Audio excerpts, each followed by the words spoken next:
Hi, I'm Sarah Mitchell, and if you've ever sat at a family dinner table listening to everyone discuss your future like you weren't even there, if you've ever inherited something that made your relatives roll their eyes and shake their heads in pity, if you've ever been told that your one shot at financial security was actually just another burden you couldn't afford, then maybe you'll understand what it felt like to walk into First National Bank of Millbrook, carrying a crumpled piece of paper that everyone said was worthless, only to have the bank manager look up at me with eyes that said everything was about to change. But before we jump back in, tell us where you're tuning from, and if this story touches you, make sure you're subscribed, because tomorrow I've saved something extra special for you. My name is Sarah Mitchell, and for 29 years, I've been the Mitchell family's greatest disappointment. Not the kind of disappointment that comes from scandal, or addiction, or criminal behavior. No, I'm the quieter kind of failure. The one that whispers rather than screams. The daughter who simply never quite figured out how to be successful in the way that everyone else seemed to understand instinctively. I live above Chen's Bakery on Main Street in Millbrook, Ohio, in a 500-square-foot apartment that smells perpetually of cinnamon rolls and sourdough starter. The rent is $650 a month, which takes nearly half of what I make working 25 hours a week at Chapter and Verse, the independent bookstore 3 blocks down from my front door. My car is a 2015 Honda Civic with 180,000 miles. A dent in the passenger door from where I backed into Mrs. Peterson's mailbox last winter, and a check engine light that's been glowing amber for the past 8 months. This is not the life my family envisioned for me. My sister Jessica lives in Westfield Heights, the upscale suburb 20 minutes north of Millbrook, in a 4-bedroom colonial with granite countertops and a 3-car garage. She's married to David Thompson, a corporate lawyer who wears suits that cost more than I make in 2 months, and who has never once asked me a question about my life that didn't sound like he was gathering evidence for why I should make different choices. Jessica drives a white BMW SUV and works in marketing for a company that does something involving digital solutions and client optimization, which she explains to people at parties with the kind of confident smile that suggests she's never doubted her own importance. My brother Mike is a financial advisor with an office in downtown Columbus. He has certificates on his wall and a LinkedIn profile that gets updated every time he attends a seminar about wealth management or retirement planning. Mike has been married to his college girlfriend Amy for 7 years, and they live in a neighborhood where every house has a 2-story foyer and every driveway has room for a boat. When Mike talks to me, which happens primarily at family gatherings, he uses the tone of voice that people reserve for explaining complicated concepts to children or elderly relatives who aren't quite keeping up. Then there's Sarah Mitchell, 29 years old, unmarried, childless, living paycheck to paycheck in an apartment above a bakery, working at a job that my mother describes to her friends as still figuring things out. I am the cautionary tale at family reunions, the example of what happens when you don't apply yourself, when you don't think strategically about your future, when you let your emotions guide your decisions instead of your practical sense. The thing about being the family disappointment is that it becomes a self-fulfilling prophecy after a while. When everyone expects you to make poor choices, when every conversation includes subtle suggestions about how you might improve your situation, when your own parents introduce you to their friends with apologetic smiles and quick subject changes, you start to believe that maybe they're right. Maybe you are the problem. Maybe your perspective on what matters in life is fundamentally flawed. I remember the exact moment I realized I had become invisible to my own family. It was 3 years ago at my cousin Rachel's wedding reception. I was sitting at a table with my parents and Jessica and David, picking at a piece of wedding cake that tasted like vanilla-scented cardboard, when my mother started talking to the woman at the next table about her children. Jessica works in marketing, Mom said, her voice carrying that particular note of pride that parents get when they're showing off. She's doing so well, just got promoted again, and Michael is a financial advisor, really successful, just bought a beautiful house. He's so smart with money. Always was, even as a child. The woman smiled politely and asked, "And how many children do you have?" My mother paused for just a fraction of a second, glanced at me, then back at the woman. 2, she said. 2 children. I was sitting right there, wearing a dress I'd bought specifically for the wedding, holding a conversation with them just moments before. But in that moment, when it came time for my mother to present her life to a stranger, I simply didn't exist. I wasn't successful enough to mention, wasn't accomplished enough to brag about, wasn't anything enough to count as one of her children. That's when I understood that I hadn't just failed to meet their expectations. I had failed so completely that I had become a source of embarrassment, something to be hidden rather than shared. The worst part wasn't the hurt, though that was considerable. The worst part was that I started to agree with them. Maybe I was a disappointment. Maybe my choices were evidence of some fundamental character flaw, some inability to understand how the world actually worked. Maybe the fact that I found genuine joy in recommending books to customers, in helping elderly neighbors carry their groceries, and spending Sunday afternoons reading in the park instead of networking, or taking professional development courses. Maybe all of that was proof that I lacked the ambition and drive necessary to build a real life. This was the context in which I received the phone call that changed everything, though I didn't know it at the time. It was a Tuesday afternoon in October, one of those crisp fall days when the air smells like wood smoke and dying leaves, and I was working the afternoon shift at Chapter and Verse, reorganizing the fiction section and helping Frank, the owner, prepare for the holiday rush that would start in another month. The phone rang just as I was shelving a box of new arrivals, and Frank answered it with his usual cheerful greeting. Chapter and Verse, this is Frank. How can I help you? I could hear him listening, then a pause, then he looked over at me with an expression I couldn't quite read. Sarah, he said, holding out the phone.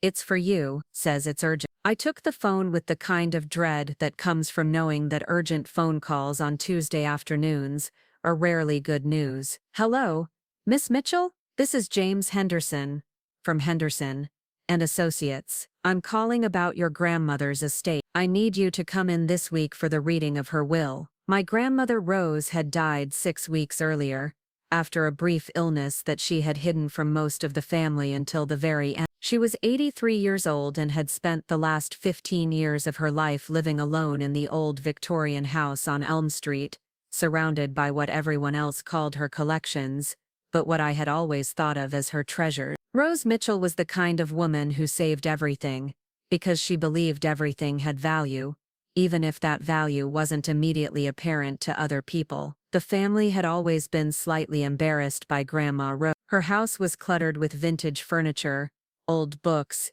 antique dishes, costume jewelry, art supplies, fabric scraps, and countless other items that she had accumulated over the decade. When relatives came to visit, they would exchange glances and make comments about how someone really needed to help her organize, how it wasn't safe for an elderly woman to live surrounded by so much stuff, how she clearly needed to downsize and move somewhere more manageable. But I had always loved visiting Grandma Rose. Her house felt like a museum of interesting things, every corner holding some object with a story, every room filled with the evidence of a life fully lived. She would tell me about the carnival glass collection she'd inherited from her mother, about the quilts she'd made during the years when money was tight, about the books she'd collected, because she believed that a house without books was like a garden without flowers. I'll be there, I told Miss Henderson, though I felt a familiar knot forming in my stomach. Estate matters meant family meetings, and family meetings meant sitting in a room while everyone else discussed my inadequacies with varying degrees of subtlety. The law office of Henderson and Associates occupied the second floor of a brick building on Court Street, above the hardware store and across from the library. I arrived 15 minutes early, as I always do for important appointments, and found my family already assembled in the waiting room. Mom sat with her purse balanced precisely on her knees, wearing the navy blue suit she reserved for serious occasions. Dad wore his best tie and the expression he got when he was trying to appear more knowledgeable about legal matters than he actually was. Jessica had driven down from Westfield Heights in her BMW, and she sat checking her phone with the air of someone whose time was extremely valuable. Mike had taken the afternoon off from his financial advisory practice, and he was already reviewing papers in a folder labeled estate planning in his meticulous handwriting. There she is, Mom said when I walked in, and something in her tone suggested that she had been discussing me in the minutes before I arrived. We were just talking about the situation with the house. I sat down in the only empty chair, a worn leather seat that creaked when I settled into it, and looked around at my family. What situation?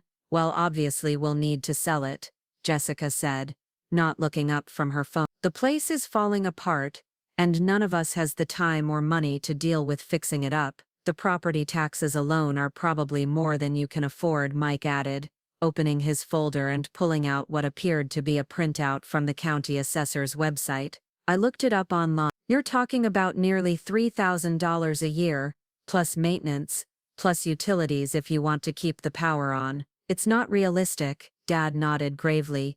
Your grandmother meant well, Sarah, but she should have sold that place years ago. It's been going downhill since your grandfather died, and now it's just a burden. The kind thing to do would have been to liquidate everything and put the money into a savings account or a seed. I felt the familiar sensation of shrinking, of becoming smaller and less significant with every word they spoke. They had already decided what I should do with an inheritance I hadn't even officially received yet. They had already determined that I was incapable of handling whatever responsibility Grandma Rose had left me. They were already planning my failure before I had a chance to succeed or fail on my own. Maybe I should hear what she actually left me before we start making plans, I said quietly, and immediately regretted speaking up. The silence that followed was the kind that happens when someone says something that everyone else considers naive or unrealistic. Sarah, Mom said, and her voice carried that patient tone that people use when they're about to explain something obvious to someone who isn't quite understanding. We're just trying to help you think through the practical aspects. The house needs a new roof,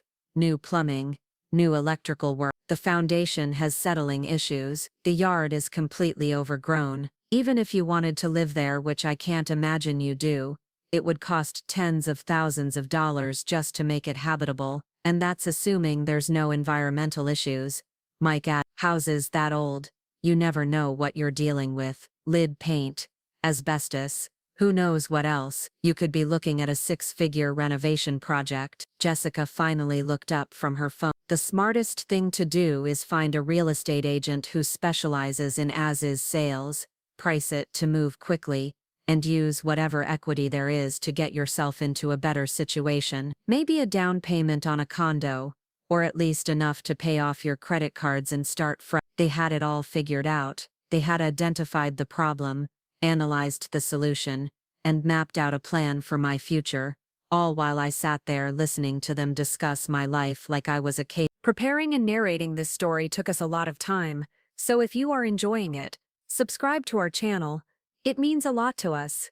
Now back to the story. Study and poor decision-making. This was how it always went with my family. They saw a situation that they perceived as beyond my capabilities, and they stepped in to manage it before I had a chance to demonstrate whether or not I was actually capable of managing it myself. The door to the inner office opened, and Henderson appeared, a tall man in his 60s with gray hair, and the kind of gentle manner that people develop after decades of helping families navigate difficult transitions. The Mitchell family, he said with a smile. Please come in. We filed into his office, which smelled like leather and old paper and had the kind of heavy wooden furniture that was built to last forever. Mr. Henderson settled behind his desk and opened a file folder, while my family arranged themselves in the chairs facing him like they were attending a board meeting. First, Mr. Henderson said, let me express my condolences on the loss of Rose. She was a remarkable woman,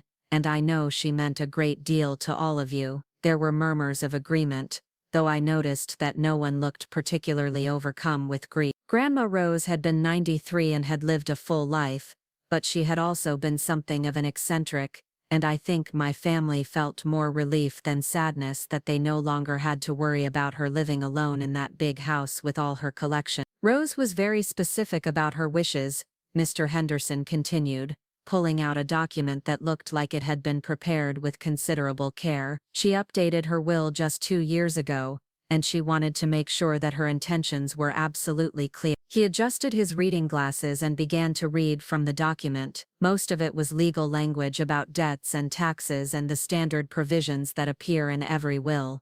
But eventually he got to the part that mattered. To my granddaughter Sarah Mitchell, who has always understood that the value of something cannot be measured only in dollars, I leave my house at 107 Elm Street, and all of its contents, trusting that she will appreciate what others have overlooked. The silence that followed was different from the earlier silence. This wasn't the pause that comes when someone says something naive. This was the silence that comes when everyone in the room is trying to figure out exactly how catastrophic a situation has just become. The house and all of its contents, Mom repeated slowly, like she was trying to make sure she had heard correctly. That's correct, Mr. Henderson said. Rose was very clear about this. Sarah inherits the property, the house, and everything inside. I felt like I was watching this happen to someone else. After years of being treated like I couldn't be trusted to make my own decisions about where to work or how to spend my money or what kind of car to drive, my grandmother had left me what was probably the largest single asset in the family. Not Jessica with her marketing expertise,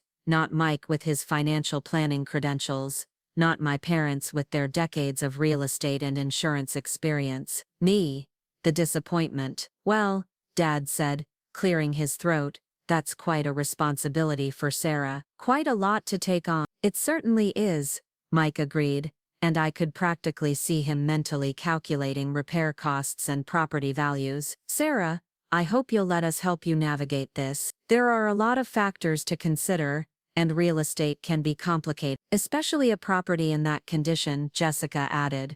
You'll want to get it inspected right away, figure out exactly what you're dealing with. I looked around at their faces, and I saw the same expression I had been seeing my entire adult life. Concern mixed with condescension, love tempered by the absolute certainty that I was about to make a mess of things. They were already planning my rescue before I had even decided whether I needed rescuing. I think, I said slowly, I'd like to see the house first, before we make any decisions about anything. Mr. Henderson smiled, and handed me a set of keys. Rose left these for you. She said you'd know what to do. I took the keys, feeling their weight in my palm, and for the first time in longer than I could remember, I felt something that might have been possibility stirring in my chest. Maybe my family was right. Maybe the house was a burden I couldn't handle.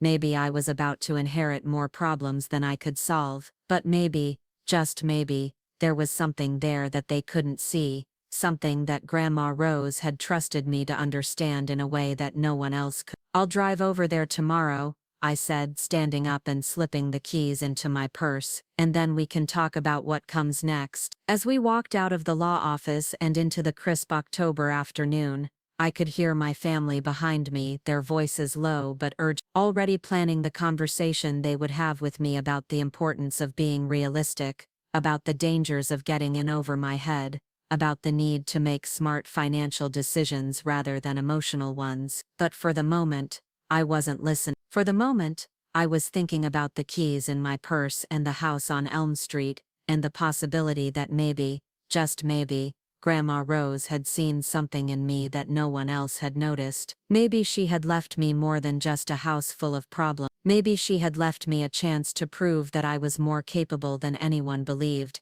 including myself. That's what you do when you're the daughter who never quite learned how to want the right things. You smile and nod when people give you advice about your life. You thank them for their concern. You pretend that their vision of success makes sense to you.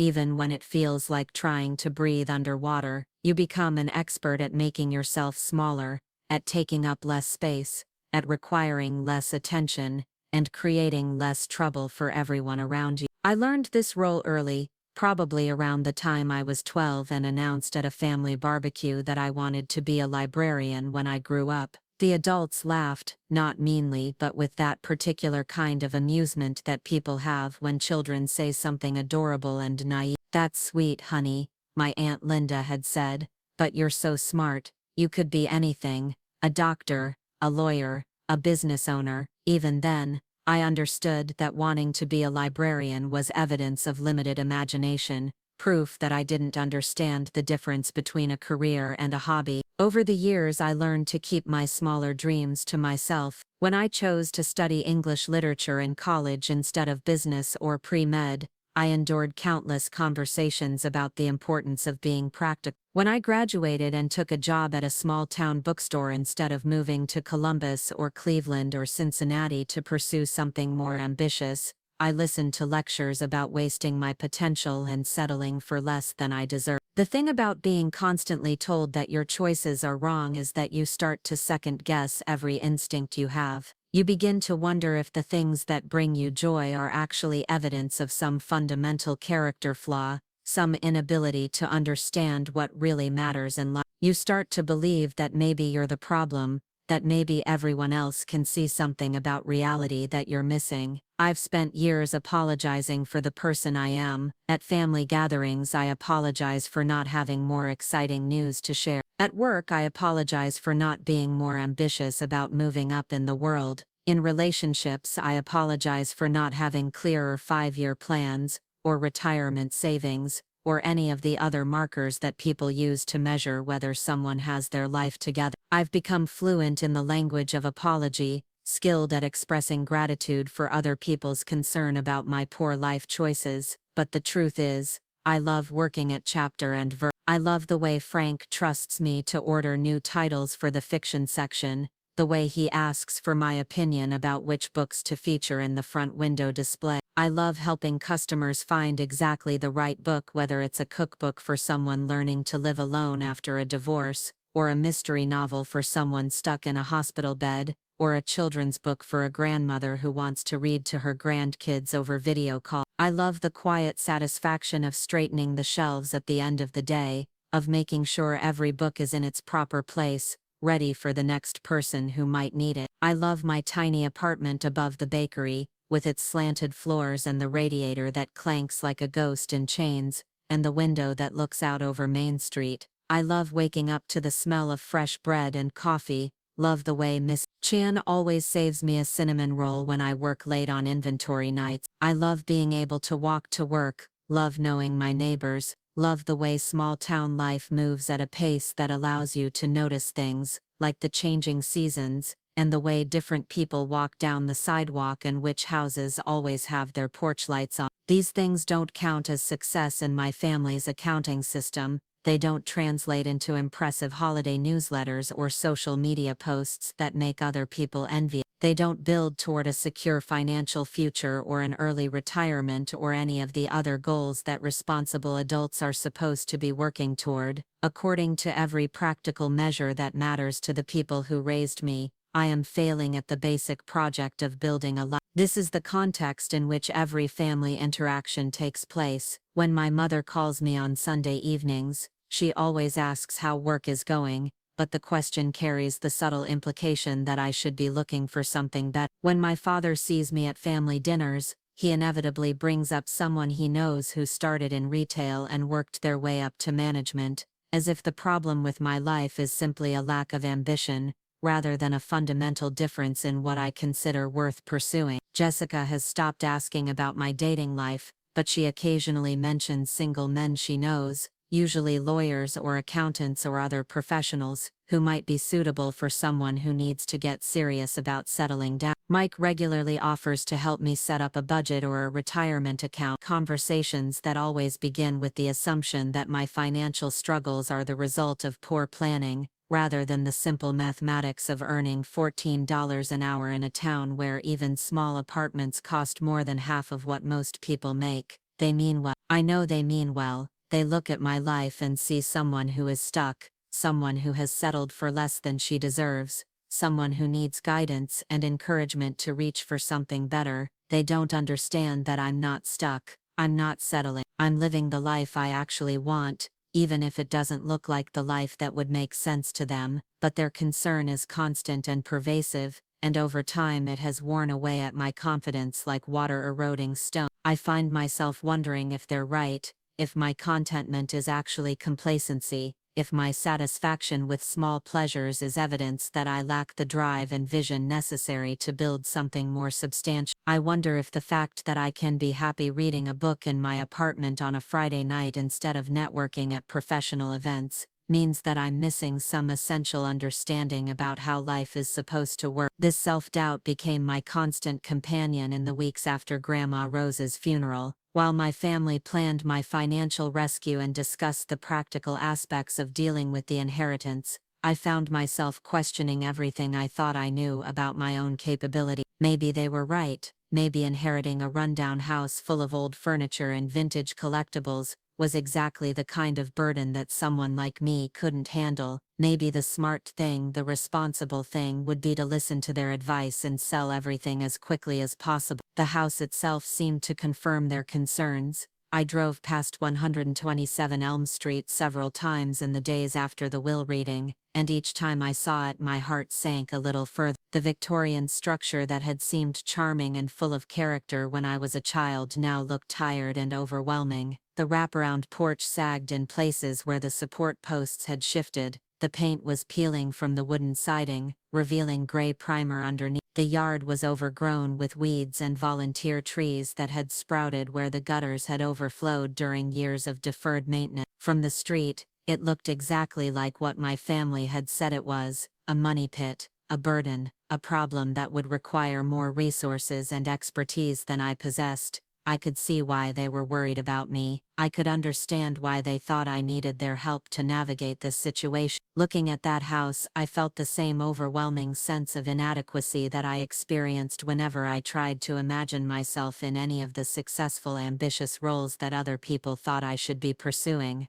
But Grandma Rose had left it to me specifically, not to Jessica with her marketing expertise and her BMW and her house in Westfield Heights, not to Mike with his financial planning credentials and his certificates on the wall, not to my parents with their decades of experience in real estate and insurance. To me, the granddaughter who had never quite figured out how to be successful in any conventional sense, who worked part-time at a bookstore and lived in an apartment above a bakery and drove a Honda Civic with a check engine light that she couldn't afford to have diagnosed. There had to be a reason for that choice. Grandma Rose had always been eccentric, but she wasn't stupid. She had lived through the Depression and 2 wars and the deaths of a husband and 3 of her siblings. She had raised 2 children and buried one of them. She had survived 93 years of life by being observant and practical and remarkably good at understanding what really mattered. If she had wanted to leave me money, she could have sold the house and put the proceeds in a savings account. If she had wanted to leave me something simple, she could have left me her jewelry or her china or one of the quilts she had made over the years. Instead, she had left me the house and everything in it, with instructions that suggested she believed I would understand something that other people had missed. To my granddaughter Sarah Mitchell, who has always understood that the value of something cannot be measured only in dollars, I leave my house at 27 Elm Street and all of its contents, trusting that she will appreciate what others have overlooked. The more I thought about those words, the more they seemed like a message meant specifically for me, a reminder of something Grandma Rose had tried to teach me during all those afternoons I had spent in her cluttered living room, listening to her stories about the objects that filled every surface and corner. She had always insisted that everything had a story, that the value of something wasn't necessarily reflected in its price tag or its condition or its usefulness to other people. This carnival glass bowl, she had told me once, holding up a piece that was chipped along one edge, belonged to my mother. She saved her pennies for months to buy it at the 5 and dime back when pennies actually meant something. Your family thinks it's just a broken old bowl, but I see my mother's face every time I look at it, the way she smiled when she finally had something beautiful on her table, or the quilt draped over the back of her couch, pieced together from fabric scraps during the years when money was tight and new clothes were a luxury. Every piece of this quilt tells a story, she had said, pointing to squares cut from old dresses and work shirts and children's pajamas. This blue piece came from the dress I wore to your grandfather's company Christmas party in night. This red piece was from your father's favorite shirt when he was 8 years old. People see an old quilt, but I see 50 years of our family's life. I had always loved those stories, but I had never thought of them as anything more than the rambling reminiscences of an elderly woman who had collected too many things and couldn't bear to throw any of them away. Now, sitting in my car outside the house on Elm Street, I wondered if there had been something more intentional in all that collecting, something more deliberate in the way she had saved and stored and organized her life. The key felt heavy in my hand as I walked up the front steps for the first time since her funeral. The porch creaked under my feet, and I could see places where the floorboards had started to warp from moisture and age. The front door was painted dark green, though the color had faded to something closer to gray-green, and there were places where the wood showed through where the paint had chipped away entirely. I turned the key in the lock and pushed the door open, stepping into the house that was now, somehow, mine. The smell hit me first. Not the musty, stale smell that I had expected, but something warmer and more complex. Lavender and lemon oil, and something else that I couldn't quite identify. Something that reminded me of being 8 years old and spending summer afternoons in this same house, while my parents worked and my siblings were at camp. It smelled like Grandma Rose, like the particular combination of soap and perfume and cooking that had always made her house feel different from anywhere else. The living room was exactly as I remembered it, except somehow smaller than it had seemed when I was a child. Every surface was covered with something: books and magazines and small decorative objects, picture frames and candles and pieces of artwork that she had collected over the decades. The furniture was arranged in a way that maximized seating, while creating small conversation areas, each chair and table positioned so that someone sitting there would have easy access to a lamp for reading and a surface for setting down a cup of tea. It wasn't messy, exactly, but it was full in a way that would overwhelm most people. There were probably 1,000 books in that one room, arranged on built-in shelves and stacked on end tables, and piled next to chairs where she had left them after reading late into the night. There were boxes of fabric and yarn, art supplies and craft projects in various stages of completion, photograph albums and scrapbooks documenting decades of family history. My family had always talked about this accumulation as if it were evidence of some kind of hoarding problem, as if Grandma Rose had lost the ability to distinguish between what was valuable and what was junk. But standing in the middle of it, I could see the logic of it, the way everything had been chosen and placed with care. These weren't random purchases or impulse acquisitions. These were the carefully curated remnants of a life fully lived, the physical evidence of someone who had paid attention to beauty and meaning, and the small details that make existence richer. I walked through the house slowly, room by room, trying to see it with fresh eyes. The dining room table was covered with puzzles and craft projects, but underneath I could see that it was solid mahogany, probably worth more than I made in several months. The china cabinet was full of dishes and serving pieces, some of which I recognized from holiday dinners and some of which were new to me, all of it arranged with the kind of attention to color and pattern that suggested someone with a real eye for design. The kitchen was tiny by modern standards, but it was organized with military precision. Every pot and pan had its designated place, every spice was labeled and dated, every drawer contained exactly what you would expect to find there and nothing more. This was the kitchen of someone who had spent decades cooking for a family, who had learned to maximize efficiency in a small space, who had understood that the right tools properly maintained could last for generations. Upstairs there were 3 bedrooms and a single bathroom with fixtures that probably dated to the 1950s, but that had been maintained with obsessive care. The master bedroom contained a 4-poster bed, made of what looked like cherry wood, probably an antique worth more than most people's car. The other bedrooms were filled with more books, more fabric, more of the organized accumulation that characterized every room in the house, but it was the 3rd bedroom, the one that Grandma Rose had used as her office and sewing room, that made me understand what she had really left me. The room was lined with filing cabinets and storage boxes, all labeled in her meticulous handwriting. Household Records 1985-19. This wasn't the random collection of someone who couldn't bear to throw anything away. This was the archive of someone who had been keeping careful track of everything she owned, someone who had understood exactly what she had and what it was worth. I opened one of the filing cabinets and found folders full of receipts and certificates and documentation, receipts for furniture purchases dating back 40 years, all carefully preserved in chronological order. Appraisal documents for jewelry and artwork and collectibles, some of them updated as recently as 2 years ago. Insurance records that listed specific items and their estimated values, numbers that made my eyes widen as I read through them. In another filing cabinet I found inventory lists written in Grandma Rose's careful handwriting, page after page documenting every significant item in the house.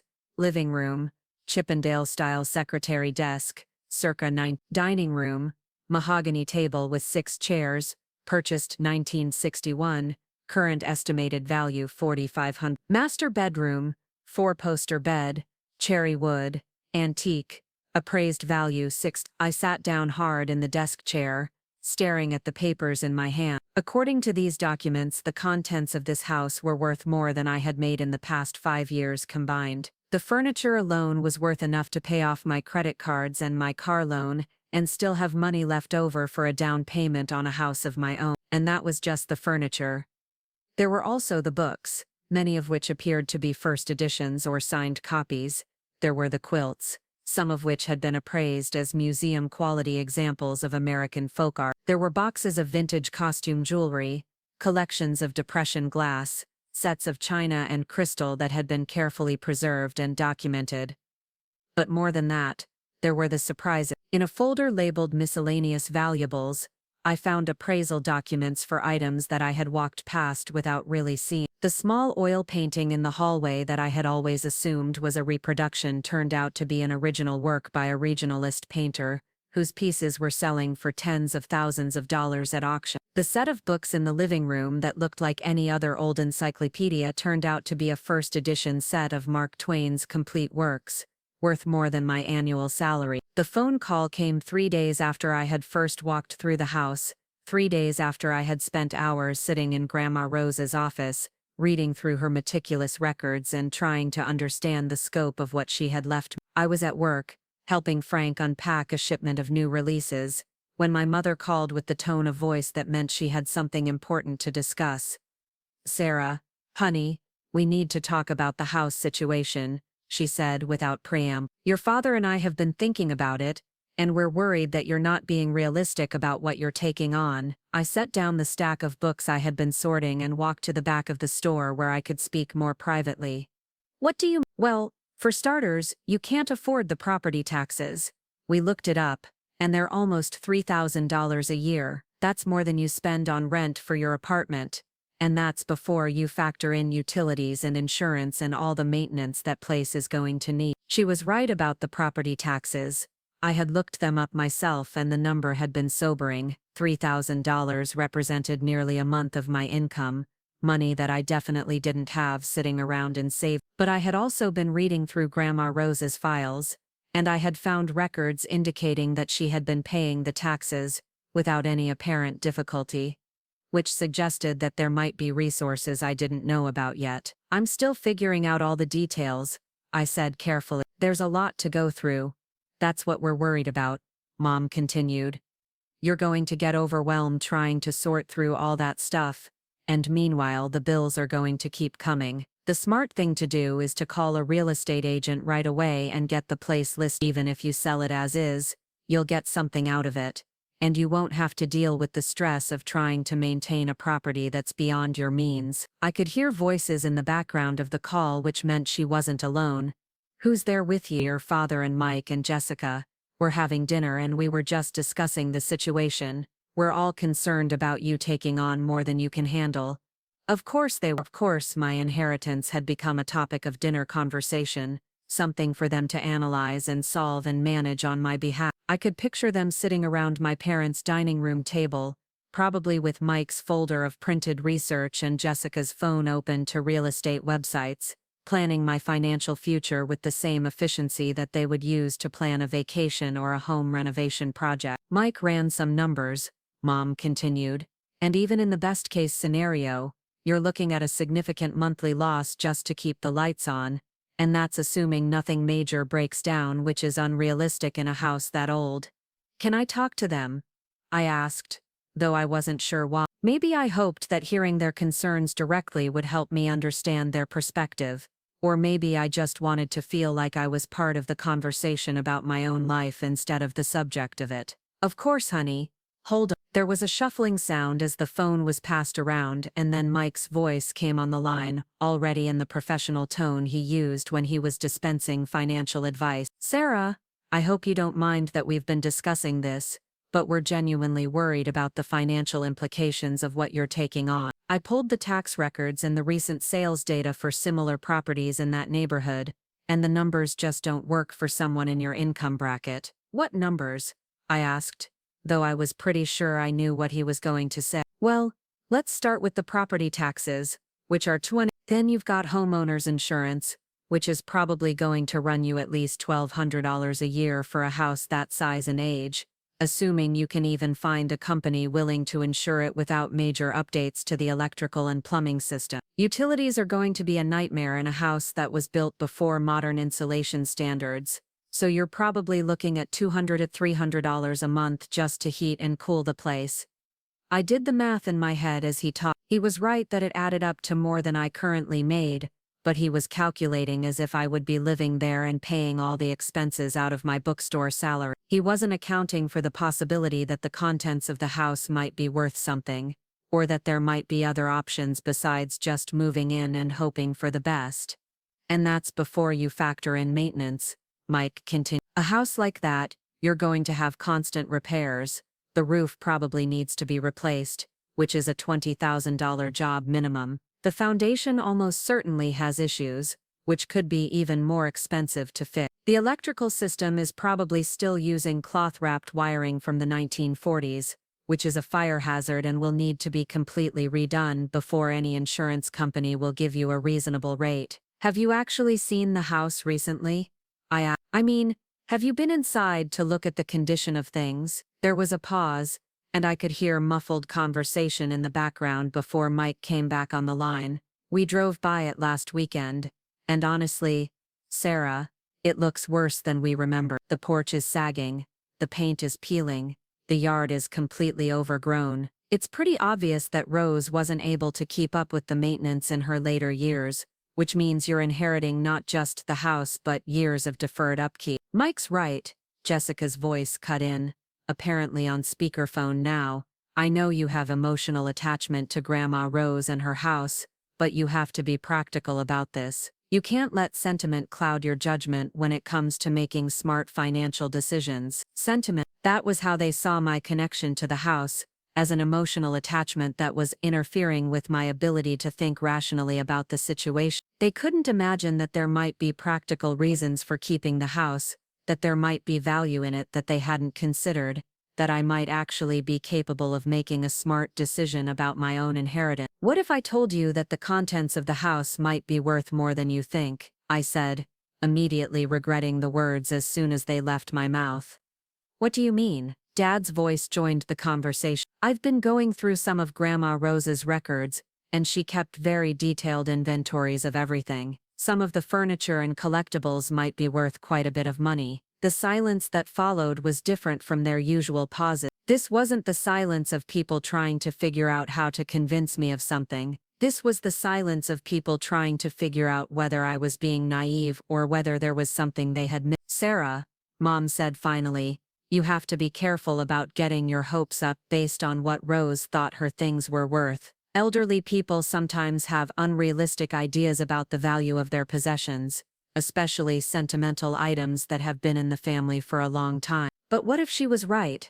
I asked. What if some of the things in that house are actually valuable? Then you should definitely sell them, Mike said immediately. If there are individual items that are worth significant money, the smart thing to do is to have them appraised by professionals, and then sell them along with the house. That way you can maximize your return and get out from under the ongoing expense. But what if I don't want to sell everything? The question came out more forcefully than I had intended, surprising even me with its intensity. Another silence, this one longer and more uncomfortable than the other. Honey, Mom said in the voice she used when she was trying to be patient with someone who wasn't thinking clearly, you can't afford to keep things just because you want them. You have to think about what makes sense for your financial future. That's right, Jessica added. And even if some of the stuff is worth money, that doesn't change the fact that the house itself is going to be a constant drain on your resources. You'd be better off selling everything, taking whatever equity you can get, and using that money to improve your actual living situation. They had an answer for everything. No matter what scenario I presented, no matter what possibility I raised, they had already thought it through and determined that the smartest course of action was to liquidate everything as quickly as possible. They weren't interested in exploring alternatives or considering creative solutions. They had identified what they saw as the optimal financial outcome, and anything that deviated from that plan was evidence of poor judgment on my part. I think, I said slowly, I'd like to take some time to go through everything carefully before I make any decisions. Grandma Rose left this to me for a reason, and I want to understand what that reason was before I decide what to do with it. Sarah, Dad said, and his voice carried the particular kind of disappointment that parents reserve for children who are about to make a serious mistake despite good advice.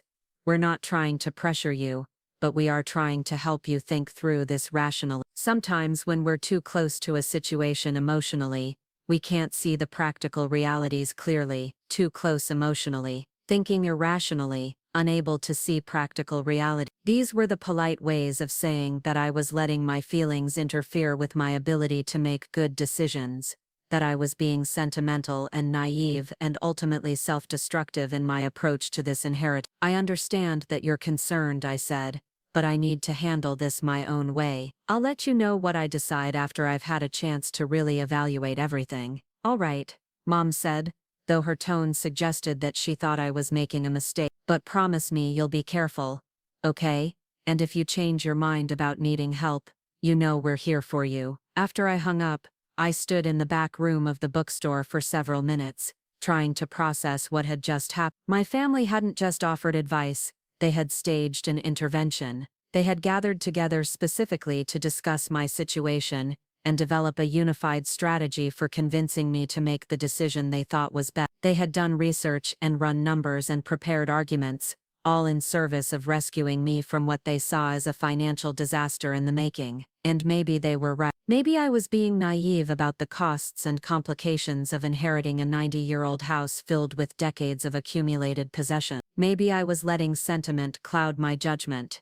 Maybe I was setting myself up for financial ruin because I couldn't bear to let go of my grandmother's memory. But there was something else, something that felt like possibilities stirring beneath my uncertainty. For the first time in my adult life, I had been left something significant, something that suggested someone had believed I was capable of handling real responsibility. Grandma Rose hadn't left me a small inheritance with careful instructions about how to spend it wisely. She hadn't set up a trust fund or appointed someone else to manage the assets on my behalf. She had left me everything, trusting that I would figure out what to do with it. That trust felt precious and fragile, something that could be easily damaged by too much outside advice and too many other people's opinions about what I should do. I didn't want to make decisions about my inheritance based on my family's fears about my capability. I wanted to make decisions based on what I actually discovered when I took the time to really understand what Grandma Rose had left me.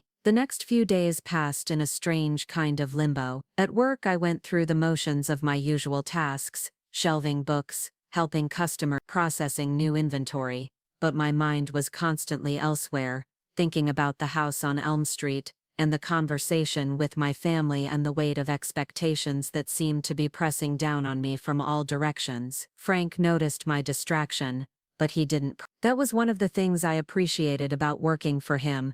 He understood that people had lives outside the bookstore, and he gave his employees the space to deal with whatever they needed to deal with without having to explain themselves in detail. When I asked if I could take a few days off to handle some family business, he simply nodded and told me to take whatever time I needed. But the rest of Millbrook wasn't quite so discreet. In a town of 15,000 people, news travels fast, and the details of Rose Mitchell's will had apparently become a topic of considerable interest among the local gossip network. When I stopped at the grocery store to pick up supplies for spending time at the house, the cashier asked how I was handling all that responsibility, with a smile that suggested she already knew more about my situation than I was comfortable with. When I filled my car with gas, the attendant mentioned that he had heard I was probably going to have to sell that old place and offered the name of a contractor who specialized in cleanup jobs. It seemed like everyone in town had an opinion about what I should do with my inheritance,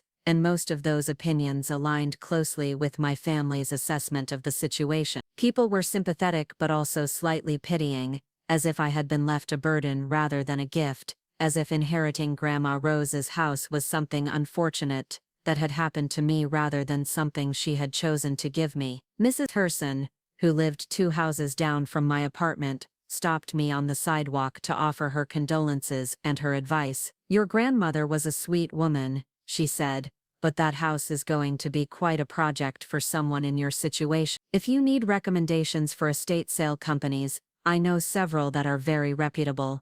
At the post office, the clerk who had known my family for years asked if I was planning to clean out all that clutter before I put the house on the market. At the library, the head librarian mentioned that she had heard I might be looking to sell some books and offered to put me in touch with dealers who specialized in buying large collections. Everyone assumed I would be selling. Everyone took it for granted that keeping the house wasn't a realistic option for someone like me, someone without significant financial resources or experience managing property. The question wasn't whether I would sell but how quickly I could get everything organized and listed and converted into cash that I could actually use. Their assumptions stung, but they also made me more determined to really understand what I had inherited before I made any decisions about what to do with it. If everyone expected me to fail, if everyone assumed I couldn't handle the responsibility that Grandma Rose had entrusted to me, then maybe I needed to prove them wrong, or maybe I needed to prove to myself that I was more capable than anyone believed, including me. I started spending my afternoons at the house,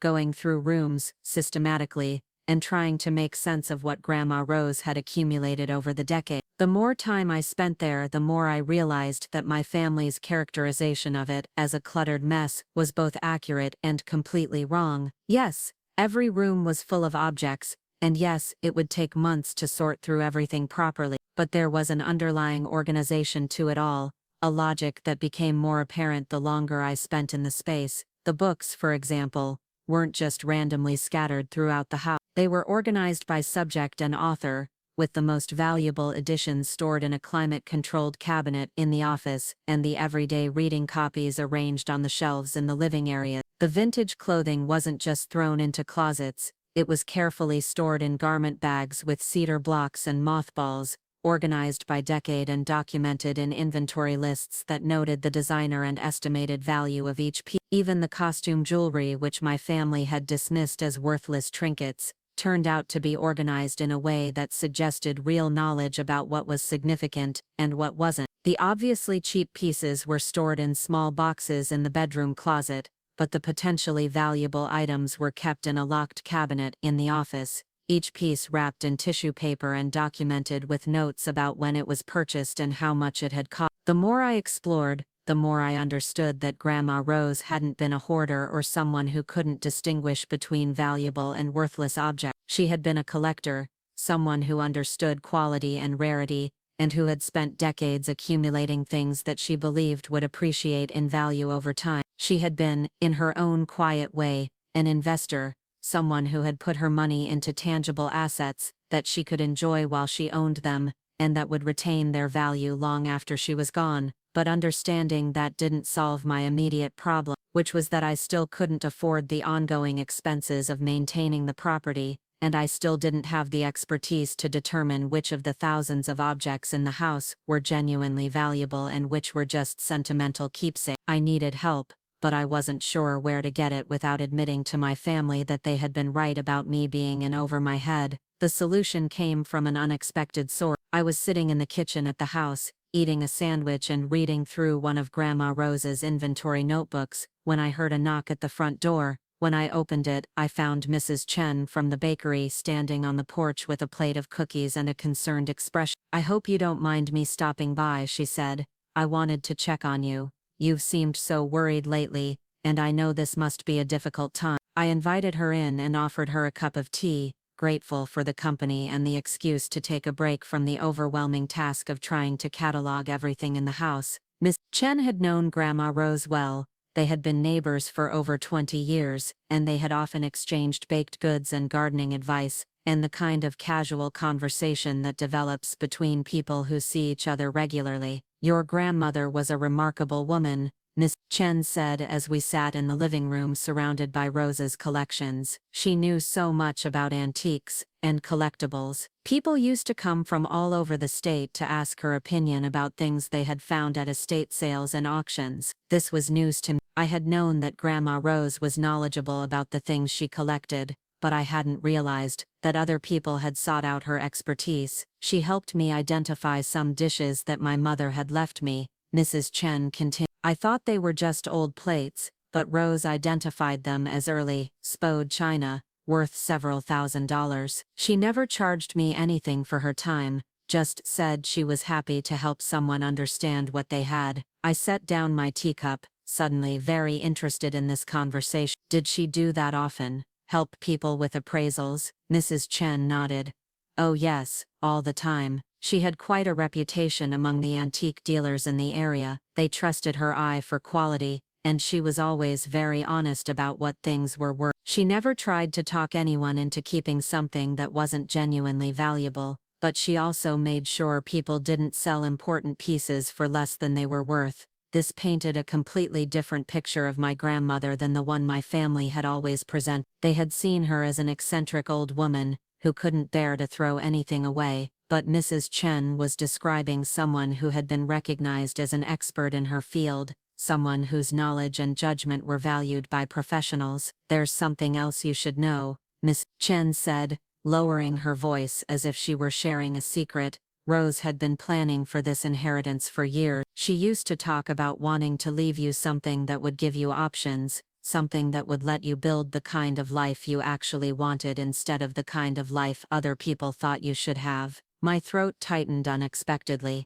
She said, "Not in so many words, but it was clear that she worried about you. She could see that your family didn't always appreciate your qualities, and she wanted to make sure you had resources that would let you make your own choices about your future." We sat in silence for a moment, and I looked around the room with fresh eyes. What if this wasn't a burden at all? What if it was exactly what Mrs. Chen had described?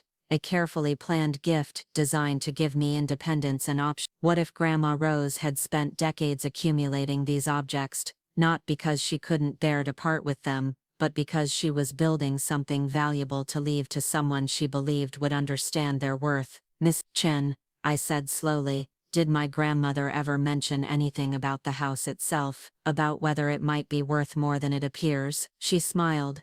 "Rose was very proud of this house. She and your grandfather bought it in 1953 for $8,000, and she used to say it was the best investment they ever made. The bones of this place are solid, Sarah. Victorian construction was built to last. All it needs is someone who can see past the surface problems to the quality underneath." After Mrs. Chen left, I walked through the house with a different perspective. Instead of seeing peeling paint and sagging porches, I tried to see the solid brick foundation and the hardwood floors that had been maintained for 90 years. Instead of focusing on the outdated electrical fixtures, I noticed the 12-foot ceilings and the original crown molding, and the beautiful proportions of rooms that had been designed when people built houses to be homes rather than investment property. Maybe my family was right about the costs and complications of keeping the house.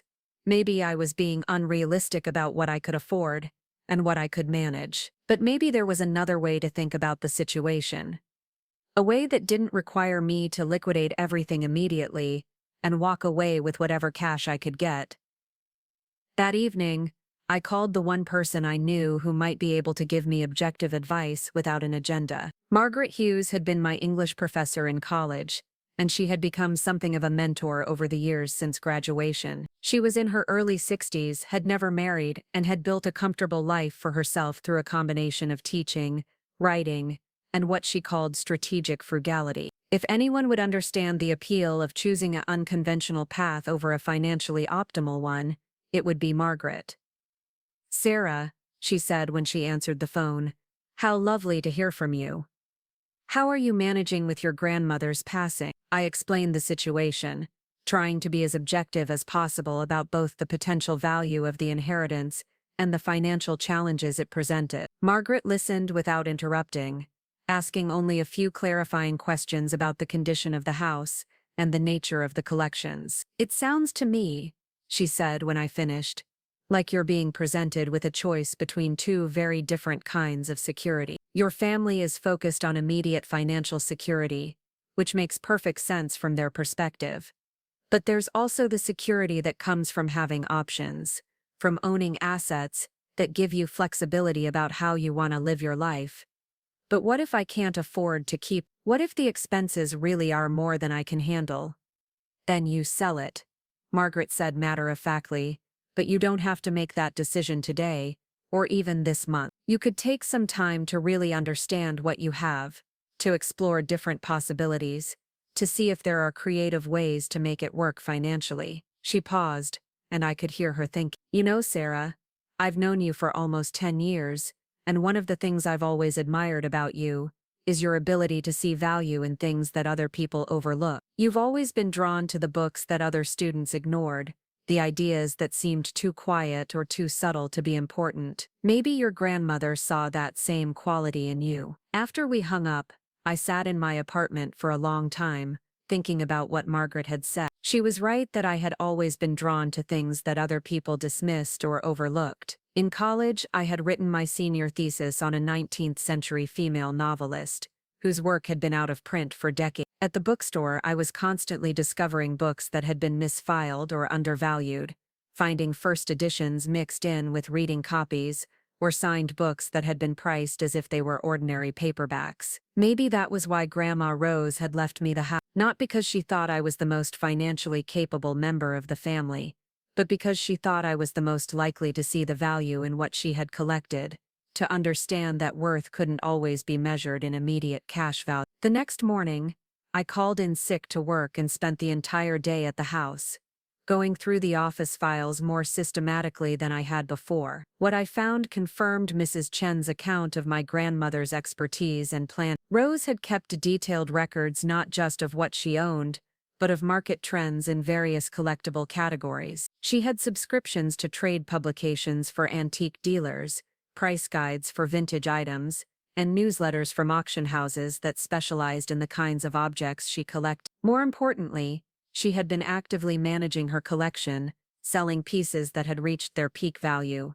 and reinvesting in items that she believed would appreciate over time. The records showed that she had sold a set of depression glass in 1998 for 3 times what she had paid for it in 1975, then used that money to buy a collection of vintage quilts that had since tripled in value. She had sold some jewelry in 2005 and used the proceeds to purchase first edition books that were now worth significantly more than she had paid for them. This wasn't hoarding. This was collecting as a form of investment, a way of putting money into tangible assets that could be enjoyed while they appreciated in value, and then liquidated when the time was right. Grandma Rose had been running what amounted to a small-scale antique business, except that instead of operating out of a shop, she had operated out of her home, and instead of selling to make a living, she had been building wealth to pass on to her family. But there was something else in the files, something that made my hands shake as I read through it. In a folder labeled Future Plans, I found a business plan that Grandma Rose had been developing,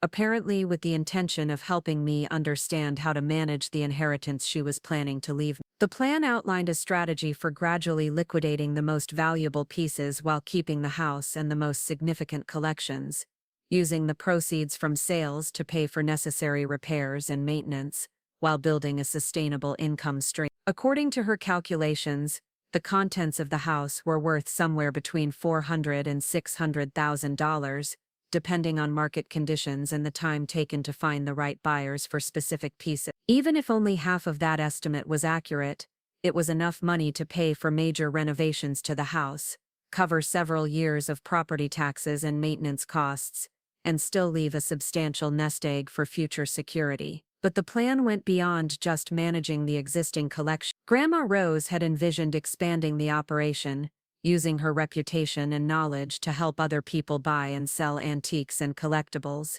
taking commissions on sales while building relationships with dealers and collectors throughout the region. She had identified this as a business that could be run from home, that didn't require significant startup capital, and that would allow someone to build wealth while doing work they genuinely enjoy. At the bottom of the business plan, in her familiar handwriting, she had written a note that made my eyes fill with tears. For Sarah, who has always understood that the most valuable things in life aren't always the most expensive ones. I hope this gives you the freedom to build the life you want, not the life other people think you should have. The discovery of my grandmother's business plan should have felt like a triumph, like validation that I had been right to resist my family's pressure to sell everything quickly. Instead, it left me feeling more isolated and uncertain than before. I had proof that the inheritance was potentially much more valuable than anyone had realized, but I also had a crushing sense of responsibility that I wasn't sure I was equipped to handle. Walking back to my apartment that evening, I felt the weight of everyone's expectations pressing down on me like a physical force. My family expected me to fail, to prove once again that I lacked the practical skills and financial acumen necessary to manage anything more complicated than my part-time job at the bookstore. The town expected me to sell everything quickly and get back to my quiet, unremarkable life. Even Miss Chen and Margaret Hughes, who had been supportive and encouraging, were expecting me to rise to the occasion, to somehow transform myself into the kind of person who could successfully manage a complex estate and build a business around it. But what if I could? What if my family was right, and I was setting myself up for a spectacular failure that would validate every concern they had ever expressed about my judgment and capability? What if Grandma Rose had overestimated my abilities, had left me something that was beyond my capacity to handle responsibly? The next few days passed in a haze of anxiety and indecision. I went to work, but I could barely concentrate on my task. I answered my mother's phone calls, but I deflected her questions about my plans for the house. I avoided driving past Elm Street, because seeing the property only reminded me of how overwhelming the whole situation felt. Frank noticed my distraction and finally asked if there was anything he could do to help. We were sitting in the back room during a slow afternoon, and I found myself telling him about the inheritance, about my family's concerns, and about my own uncertainty about what to do. "Sounds like you've got a lot of people telling you what you should do," he said when I finished. "What do you want to do?" The question caught me off guard.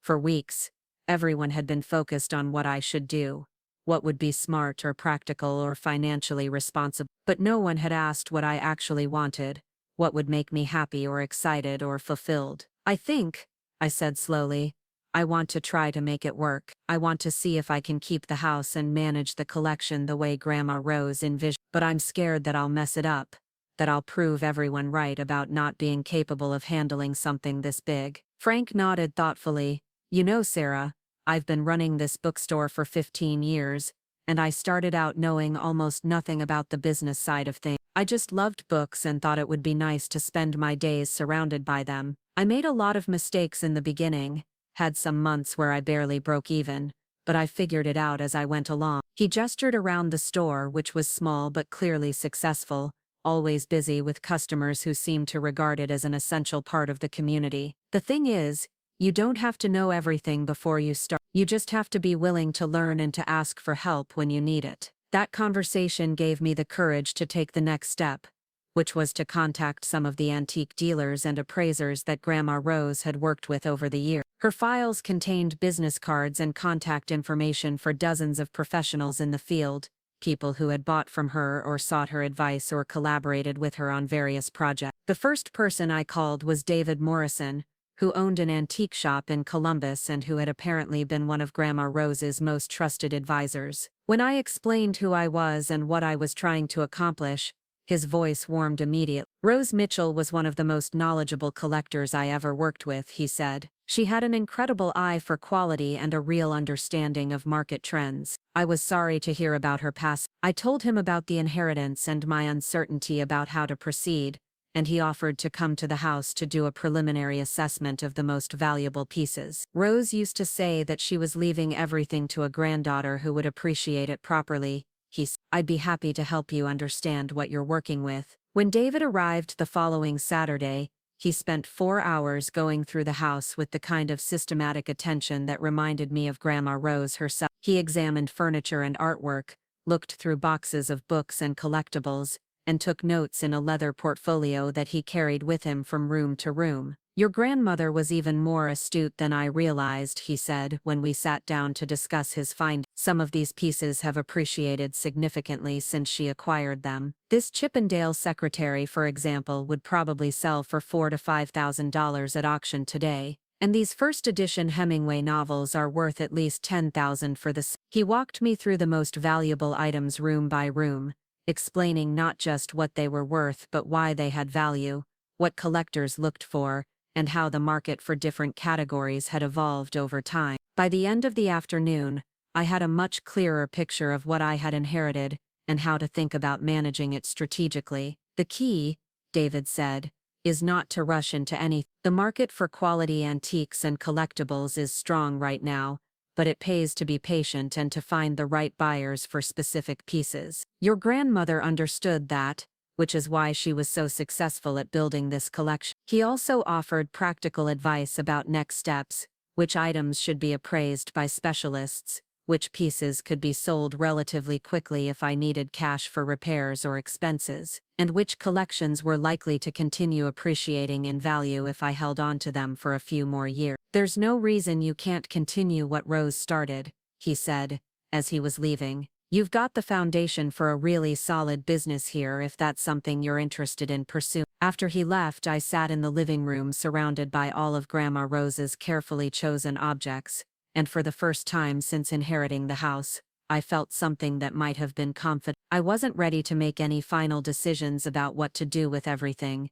but I was beginning to understand that I had options, that there were ways to make this work that didn't require me to liquidate everything immediately, or to take on financial obligations that I couldn't handle. But my family's reaction to my growing confidence was not what I had hoped for. When I called my mother to update her on what I had learned from David Morrison, she listened with what I could tell was increasing concern. "Sarah, honey, I hope you're not getting carried away by what some antique dealer told you. People in that business have an incentive to inflate values, especially if they think you might be interested in selling to them." "But he didn't try to buy anything," I protested. "He was just helping me understand what I have. For now," Mom said.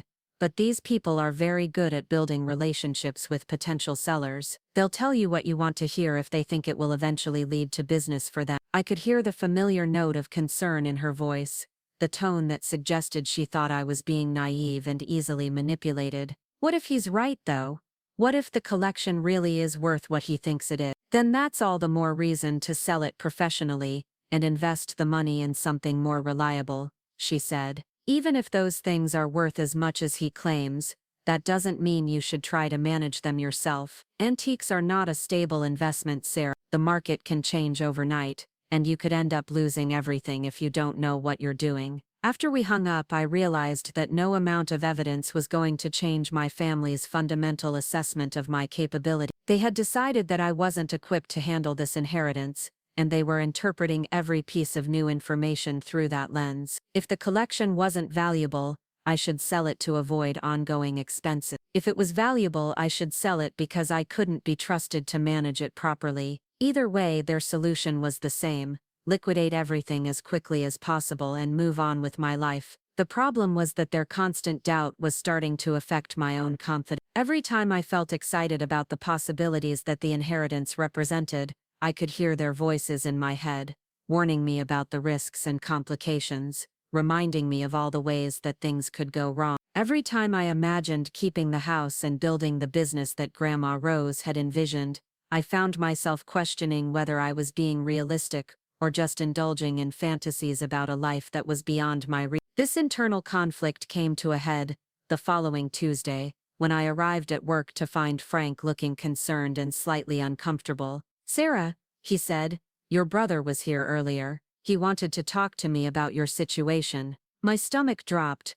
"What did he say?" "He's worried about you. He thinks you're making decisions based on emotion rather than logic, and he wanted to know if I thought you seemed overwhelmed or stressed lately." Frank paused, clearly uncomfortable with being put in the middle of a family conflict. "I told him that you seemed like you were handling things fine, but he asked me to encourage you to seek professional financial advice before you make any major decisions. I felt my face burning with embarrassment and anger. It was bad enough that my family discussed my life among themselves, but now they were involving my employer, trying to build a case for their position by gathering evidence from other people about my mental state and decision-making capacity. I'm sorry you got dragged into this, I said. My family means well, but they don't trust me to handle my own affairs. Frank looked at me for a moment, then closed the register he had been counting and leaned against the counter. Sarah, I've known you for 3 years, and in that time I've watched you handle every responsibility I've given you with more care and attention than most people bring to jobs that pay twice what this one does. You're one of the most thoughtful, reliable people I've ever worked with. If you think you can make this inheritance work, then I believe you can make it work. His words meant more to me than all of David Morrison's expertise or Mrs. Chan's encouragement, because they came from someone who had seen me handle challenges and responsibilities over time, someone who had no agenda other than being honest about what he had observed. But they also made me realize how isolated I had become in my own family, how their concern for my welfare had transformed into a kind of benevolent authoritarianism that left no room for my own judgment or autonomy. They loved me, but they didn't trust me. They wanted to help me, but only by convincing me to make the choices they would make in my situation. The envelope arrived on a Thursday morning, delivered by certified mail in a way that suggested its contents were important and potentially complicated. The return address read, First National Bank of Millbrook, Estate Services Division,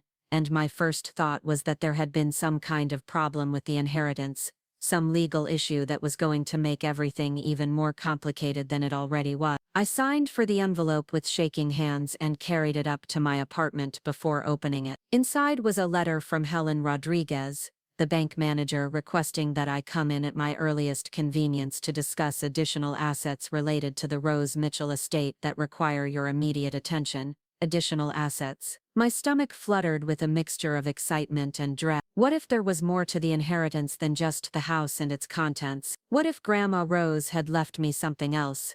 Something that would change my understanding of the situation entirely. But what if it was something complicated, something that would create new problems and new reasons for my family to worry about my ability to handle my affairs responsibly? What if these additional assets came with strings attached, obligations that I wasn't prepared to meet? I called the bank immediately and made an appointment for the following afternoon. When I told Frank that I needed to leave work early for a meeting about the estate, he simply nodded and told me to take whatever time I needed. When my mother called that evening for her weekly check-in, I mentioned the meeting casually, trying not to let my anxiety show in my voice. What kind of additional assets? She asked immediately, and I could hear the concern already creeping into her tone. I don't know. The letter didn't give any details. Sarah, I hope you'll be careful about signing anything without having someone else look at it first. Banks can be very good at making things sound simpler than they actually are, especially when there's money involved. I promised to be careful, but I didn't promise to consult with anyone else before making decisions. I was tired of having every aspect of my life subjected to committee review,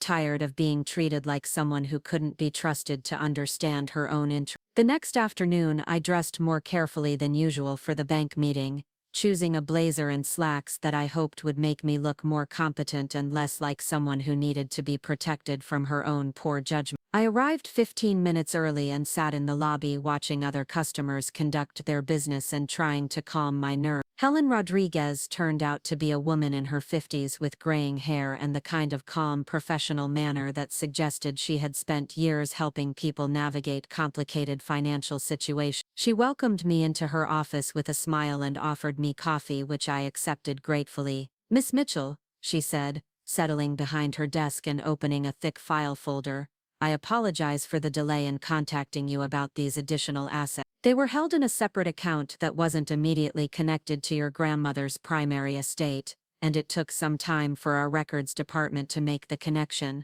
She pulled out several documents and arranged them on the desk between us. Your grandmother maintained a safety deposit box with us for over 30 years, and she also had a separate investment account that was designated to transfer to you upon her death. The safety deposit box contains various items that she wanted you to have, and the investment account contains funds that she accumulated over time specifically for your inheritance. My mouth went dry. How much money are we talking about? Helen consulted one of the documents. The investment account currently contains $247,000. Most of it is in conservative municipal bonds and CDs, though there are also some stock holdings that have performed quite well over the years. $247,000. I stared at the number on the paper, trying to make sense of it. That was more money than I had ever imagined having, more than enough to pay for any repairs the house needed, more than enough to cover property taxes and maintenance for years to come. There's also this, Helen said, sliding another document across the desk. Your grandmother left very specific instructions about how she wanted this inheritance to be handled. She wanted you to understand that the money was intended to give you choices, not to create pressure for you to make any particular decision about the house or the collection. I picked up the document, which was a letter written in Grandma Rose's familiar handwriting and dated just 6 months before her death. Dear Sarah, it began, if you are reading this, then you have inherited more than just my house and the things I collected over the years. You have also inherited the freedom to decide what kind of life you want to build for yourself, without having to worry about what other people think is practical or sensible. I have watched you for 29 years, and I have seen how hard you try to please everyone around you, how you diminish your own dreams in order to avoid disappointing the people who love you. But I have also seen your intelligence, your kindness, your ability to see value in things that other people overlook. I believe you are capable of much more than anyone has given you credit for, including yourself. This money is not meant to solve all your problems, or to make your decisions for you. It is meant to give you the security to take risks, to try things that might not work, to build something that matters to you even if it doesn't make sense to other people. You can use it to keep the house if that brings you joy, or you can sell everything and use the money to create a completely different kind of life. The choice is yours, and yours alone. Whatever you decide, please remember that you are not responsible for managing other people's fears about your future. You are only responsible for being true to yourself, and for using your gifts in a way that brings meaning to your life and value to the world. I love you, and I trust you to know what is right for you even when other people cannot see it. Your grandmother Rose. I read the letter twice, my hands trembling slightly, before I looked up at Helen Rodriguez. She really left all of this for me. She certainly did, Helen said with a smile, and she was very clear about wanting you to understand that there are no strings attached. The money is yours to use however you see fit. Can I see the safety deposit box? Helen led me down to the basement of the bank, where the safety deposit boxes were stored in a secure vault that required 2 keys to open. When she inserted her key and I inserted mine, the lock clicked open to reveal a metal box about the size of a small suitcase. Inside I found jewelry that was obviously more valuable than the costume pieces that had been stored at the house, including a diamond necklace that looked like something from a movie, and a collection of gold bracelets that felt heavy in my hand. There were also documents, insurance policies, stock certificates, and what appeared to be the deed to a small piece of property in Florida that I had never heard of. But the most surprising discovery was a thick manila envelope labeled for Sarah, business records and contact. Inside were detailed records of every transaction Grandma Rose had made over the past 20 years, organized by category and indexed in a way that would make it easy for someone else to understand her methods and continue her work. There were also business cards and contact information for dealers, collectors, and appraisers throughout the Midwest, along with handwritten notes about their specialties and reliability. She really was planning this, I said, more to myself than to Helen. It seems like she put a great deal of thought into making sure you would have everything you needed to succeed, Helen agreed. She updated these instructions several times over the past few years, always with the goal of making things as clear as possible for you. As we drove back to her office, I felt something shifting inside me, a kind of internal realignment that was both exciting and terrifying. For weeks I had been thinking about the inheritance as a burden that I might or might not be capable of handling, a responsibility that had been thrust upon me, whether I wanted it or not. But Grandma Rose's letter and the discovery of the investment account had reframed everything. This wasn't a burden, it was a gift. Not just the money and the property, but the opportunity to build something meaningful, to use my own judgment about what mattered and what was worth pursuing. But it was also a test, a challenge to step beyond the safe boundaries of the life I had been living, and to risk failure in pursuit of something larger and more fulfilling. The money gave me security, but it also eliminated my excuses. I could no longer tell myself that I was trapped by financial limitations, that I had to settle for less than what I really wanted because I couldn't afford to take risks. "Miss Mitchell," Helen said as we returned to her office, "I hope you don't mind me asking, but what do you think you'll do with all of this?" I looked at the documents spread across her desk, evidence of my grandmother's faith in my potential and her desire to give me the tools I needed to build the life I actually wanted rather than the life that other people thought I should want. "I think," I said slowly, "I'm going to prove that she was right about me." Driving home from the bank that afternoon, I felt like I was seeing Millbrook for the first time. The familiar streets looked different when viewed through the lens of possibility rather than limitation. The small houses and local businesses that had always represented the modest boundaries of my life suddenly seemed like a foundation I could build upon rather than constraints I needed to escape from. I didn't go straight home. Instead, I drove to Elm Street and parked in front of the Victorian house that was now truly mine.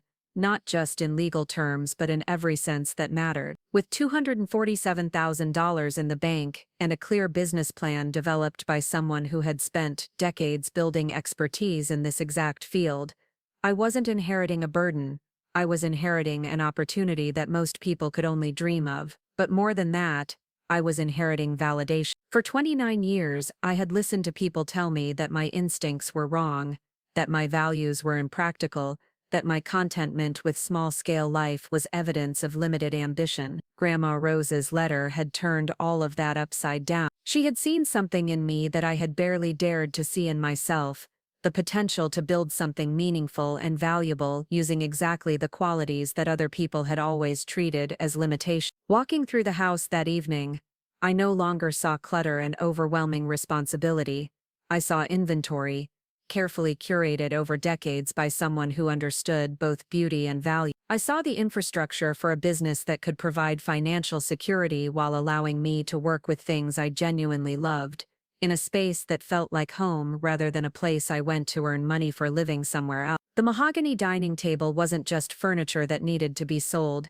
It was a piece that could anchor a dining room in someone's dream home while providing me with the commission I would need to pay property taxes for the next 2 years. The first edition books weren't just dusty volumes taking up space, they were assets that would appeal to collectors willing to pay premium prices for items they couldn't find anywhere else. The vintage quilts weren't just old bedding, they were works of art that museums and serious collectors would compete to acquire. But I also understood that knowledge and money weren't enough. If I was going to succeed in building the business that Grandma Rose had envisioned, I needed to approach it systematically, professionally, with the kind of planning and attention to detail that would convince both customers and family members that I knew what I was doing. The first step was to organize everything properly.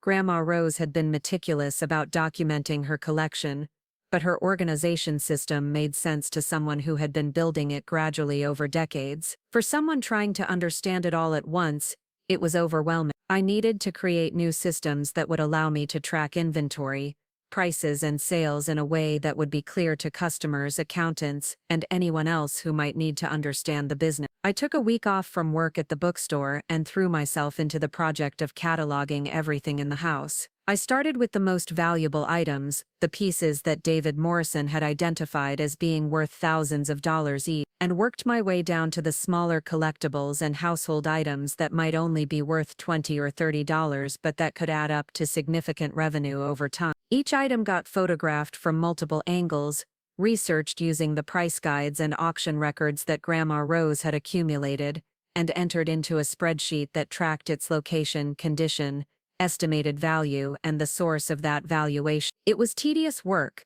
but it was also fascinating in a way that reminded me why I had always loved spending time in this house. Every object had a story, every collection represented years of careful attention to quality and market trends. The Depression glass, for example, wasn't just pretty dishes that happened to be old.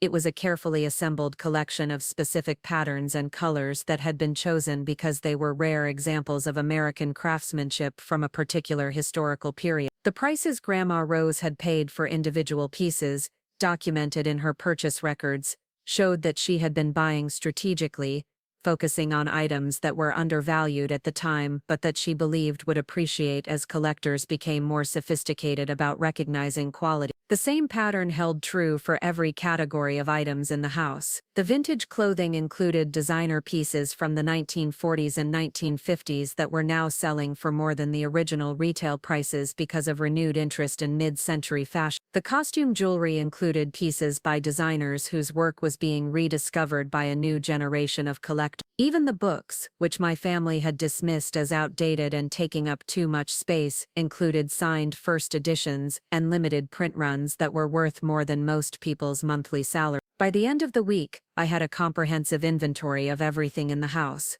organized by category and priority for sales. The total estimated value based on conservative estimates from recent auction results and dealer prices was just over. Even if I was wrong by 50%, even if the market shifted dramatically before I could sell everything, I was looking at assets worth more than most people accumulated in a lifetime of traditional employment. But the real revelation wasn't the money, though that was certainly important. The real revelation was that I was good at this work in a way that felt effortless and natural. I had an eye for details that mattered, an instinct for recognizing quality, and a genuine enthusiasm for learning about the history and craftsmanship that made certain objects valuable. This wasn't just a way to make money, it was work that I could imagine doing for decades, without getting bored or feeling like I was wasting my time. The next step was to start building relationships with the network of dealers and collectors that Grandma Rose had worked with over the years. I spent several days calling the contacts in her business files, introducing myself and explaining my plans for continuing her work. The response was universally positive, partly because people had respected Grandma Rose's expertise, and partly because there was apparently strong demand for the kinds of items she had specialized in collecting. "Your grandmother had the best eye for quality I've ever encountered," said Patricia Kelly, who owned a gallery in Cincinnati that specialized in American folk art. She could spot a significant piece at an estate sale where everyone else was looking at garage sale junk. If you've inherited even half of her ability to recognize value, you're going to do very well in this business. Several dealers offered to visit the house to look at specific categories of items they specialized in. An expert in mid-century furniture wanted to see the dining room set and bedroom pieces. A dealer who focused on vintage textiles was interested in the quilt collection. A rare book specialist from Cleveland offered to drive down to evaluate the literary collection, which he said could be worth significantly more than I had estimated if it included the items he thought it might. These conversations gave me confidence that there was real demand for what I had to sell, but they also helped me understand that I needed to be strategic about timing and presentation. The antiques and collectibles market rewarded patience and professionalism. Items that were presented well with proper documentation and clear provenance sold for significantly more than identical pieces that were marketed casually or without supporting information. This meant that my business needed to operate at a higher level than a typical estate sale or antique booth. I needed professional photography, detailed descriptions, and the kind of presentation that would appeal to serious collectors rather than casual browsers. I needed to build a reputation for quality and reliability that would encourage people to pay premium prices, because they trusted my expertise and judgment. The solution came from an unexpected conversation with Frank at the bookstore. When I explained what I was planning, he immediately saw the connections between what I was doing and what successful independent bookstores had learned about competing with larger retailers. "The key is specialization and expertise," he said. "People will pay more for books from a store where they trust the recommendations, where they know the owner has actually read the books, and can tell them why something is worth their time. It sounds like you could do the same thing with antiques and collectibles. Instead of just selling stuff, you could be selling knowledge and curation."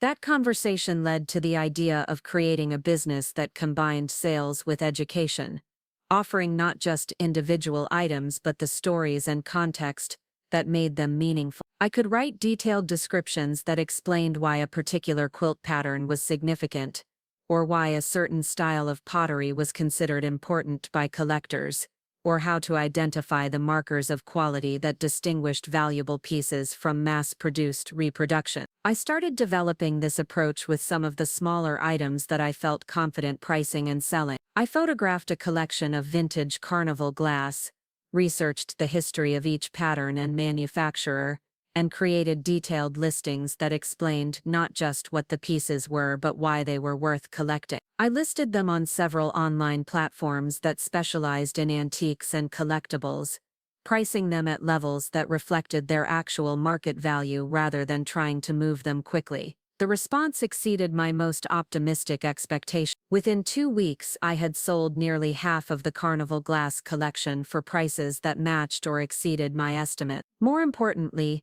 several buyers contacted me directly to ask what else I had available, and 2 dealers inquired about whether I would be interested in consigning items through their gallery. But the real validation came from the messages I received from customers who appreciated the level of detail and expertise that went into my listing. Finally, someone who understands the difference between good Carnival glass and the reproductions that flood the market, wrote one collector from Texas. Your descriptions are better than most auction house catalogs. These early successes gave me the confidence to start thinking about the business as a long-term venture rather than just a way to liquidate an inheritance. I began planning renovations to the house that would create dedicated space for inventory and photography, and I started researching the licenses and legal requirements for operating an antiques business in Ohio. The timing felt perfect for a conversation with my family about what I was actually planning to do with the inheritance. I had proof that the business model worked, evidence that there was demand for what I was offering, and enough financial security to weather any initial mistakes or learning curve challenges. Most importantly, I had the confidence that came from discovering something I was genuinely good at, work that felt meaningful and sustainable in a way that nothing else in my life ever had. I called my mother on a Sunday evening after I had sold another significant piece and received an inquiry from a museum about whether I had any quilts that might be suitable for an upcoming exhibition on American textile art. "Mom," I said, "I wanted to update you on what I've decided to do with Grandma Rose's house and collection." "Oh, good," she said, and I could hear the relief in her voice. "Your father and I have been hoping you'd come to your senses about the whole situation. Have you found a good real estate agent?"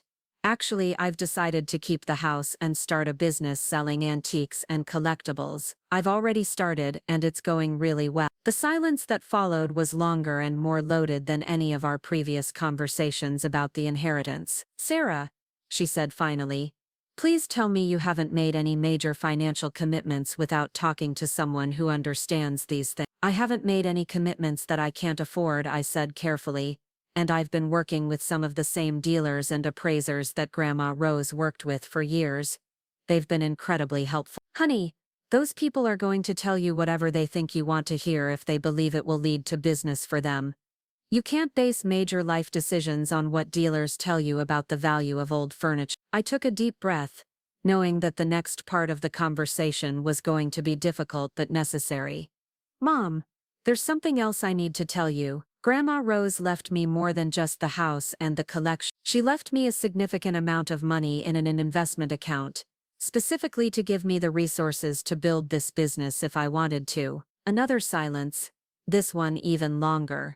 "How much money?" she asked quiet. "Enough to cover all the expenses you were worried about, with plenty left over for business development and emergencies." "Sarah, if you have that kind of money, then you definitely need professional financial advice before you do anything with it. That changes everything. You could invest it properly, buy a real house, get your life on a more stable foundation." "My life is stable," I said, surprised by the firmness in my own voice. "And this business is a real investment, one that I'm good at and that I enjoy. I've already proven that the concept works. Selling a few pieces of old glass doesn't prove that you can run a sustainable business," she said, and I could hear the frustration creeping into her tone. "There's so much you don't know about taxes and regulations and all the practical aspects of self-employment. You're setting yourself up for problems that you can't even see yet." "Then I'll learn," I said. "I'll hire an accountant. I'll get whatever licenses I need. I'll figure out the practical aspects the same way that anyone starts a business, but why take that risk when you don't have to? With that kind of money, You could live comfortably for years while you figure out what you really want to do with your life. You don't have to jump into something this complicated right away. That phrase stopped me cold. What I really want to do with my life. As if what I was doing now didn't count. As if building a business around something I was passionate about and talented at was just a phase I would grow out of once I came to my senses. Mom, I said, this is what I really want to do with my life. This is the most excited I've ever been about work. The most confident I've ever felt about my future. Why is that so hard for you to support? Because we love you, she said, and her voice softened in a way that made my chest tight. We've watched you struggle for years, never quite finding your place, and we don't want to see you make decisions that will make things harder for you. We want you to be secure and successful.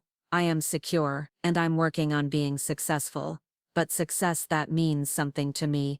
Not just success that looks good to other people. We talked for another 20 minutes, but it became clear that we were never going to agree about what constituted a smart decision in my situation. My family saw the money as an opportunity to achieve conventional security, while I saw it as the means to build something unconventional but potentially much more fulfilling. They saw the business as a risky gamble, while I saw it as the logical extension of skills and interests I had been developing my entire life. When we hung up, I felt sad but also strangely liberated. For the first time in my adult life, I was making decisions based on my own judgment rather than trying to please other people or meet their expectations. It was scary, but it was also exhilarating in a way that I had never experienced before. 6 months later, I was sitting in the renovated office of my Victorian house, which had become the headquarters of Rose Mitchell Antiques and Collectibles, reviewing the business records for my first quarter of operation. I had sold nearly $150,000 worth of inventory,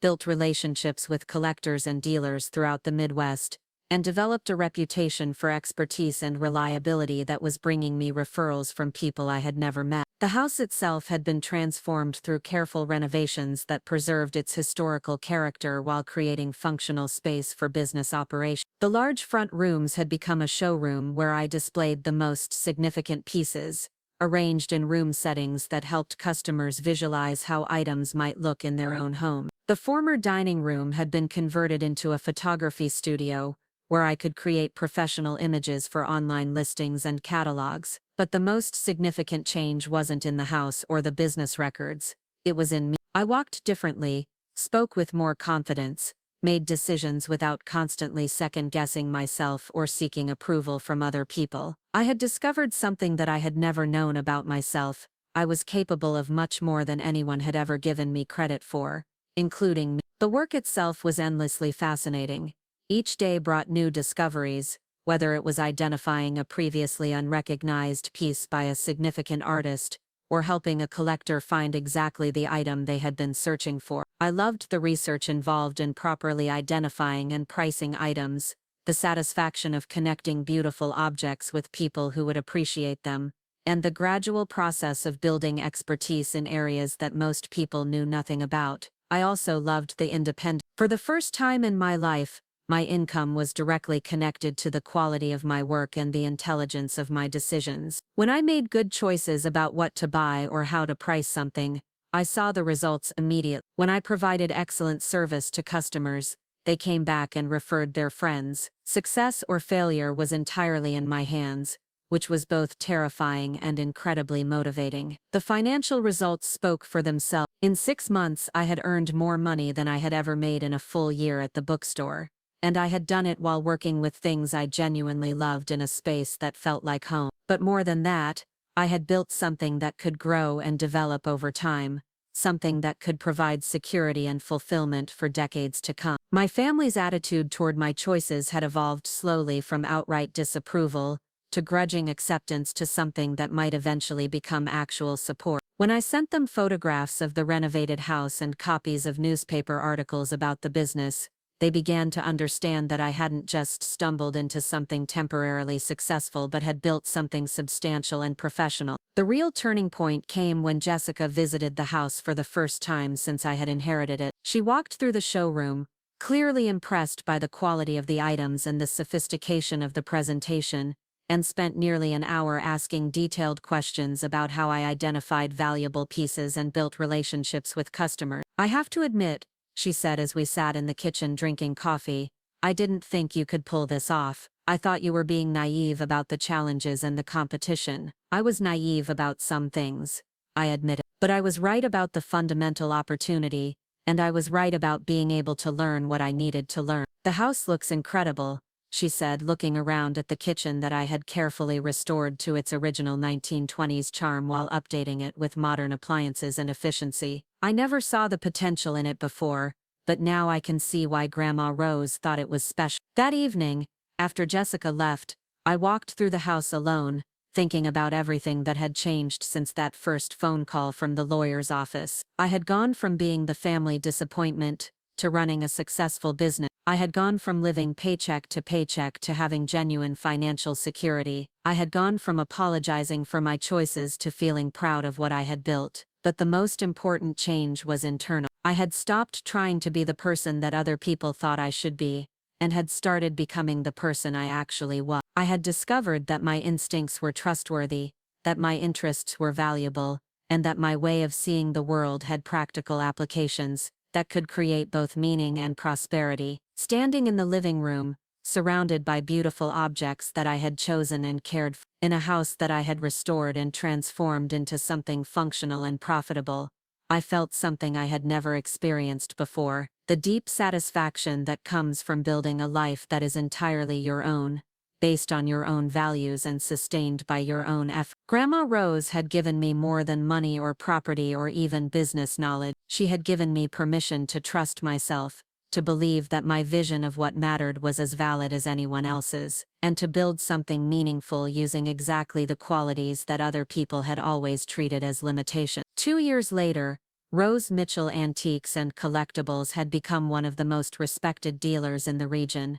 known for the quality of our inventory and the depth of our expertise. I had published articles about collecting in several trade publications, been invited to speak at antique shows and collector conventions, and built a client base that included museums, interior designers, and serious collectors from across the country. The business had grown beyond what I could handle alone, so I had hired 2 part-time employees, Margaret Chen, Miss Chen's daughter who had recently graduated with a degree in art history, and David Morrison's nephew, who was learning the trade and brought valuable connections in the Columbus market. But success hadn't changed the fundamental satisfaction I found in the work. I still got excited about discovering an undervalued piece at an estate sale, still enjoyed the research required to properly identify and price unusual items, still loved the moment when a customer's face lit up because they had found exactly what they had been looking for. The house had become a destination for people interested in antiques and collectibles, but it had also remained a home.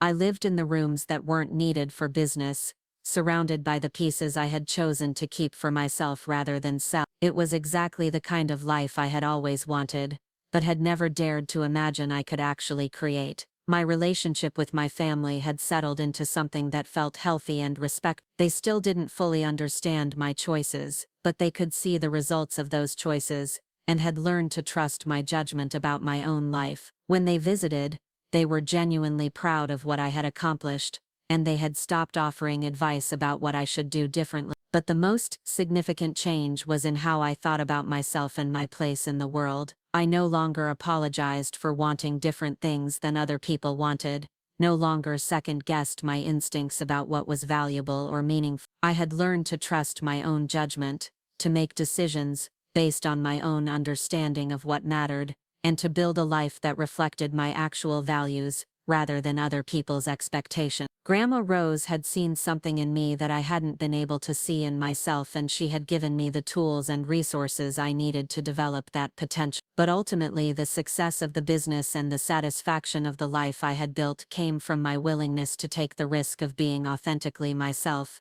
even when that meant disappointing people who loved me and wanted something different for my future. Standing in my office on a quiet Sunday afternoon, looking over the records of another successful month and planning for the week ahead, I felt grateful not just for the inheritance that had made all of this possible, but for the courage I had found to claim the life that had been waiting for me all along. The girl who had been dismissed as impractical and overly sentimental had become a woman who built prosperity from exactly those qualities that others had seen as weaknesses. The inheritance that everyone had called worthless had become the foundation for a life worth living, and the house that everyone thought I couldn't afford to keep had become the place where I finally learned who I really was. Up next, you've got 2 more standout stories right on your screen. If this one hit the mark, you won't want to pass these up, just click and check them out.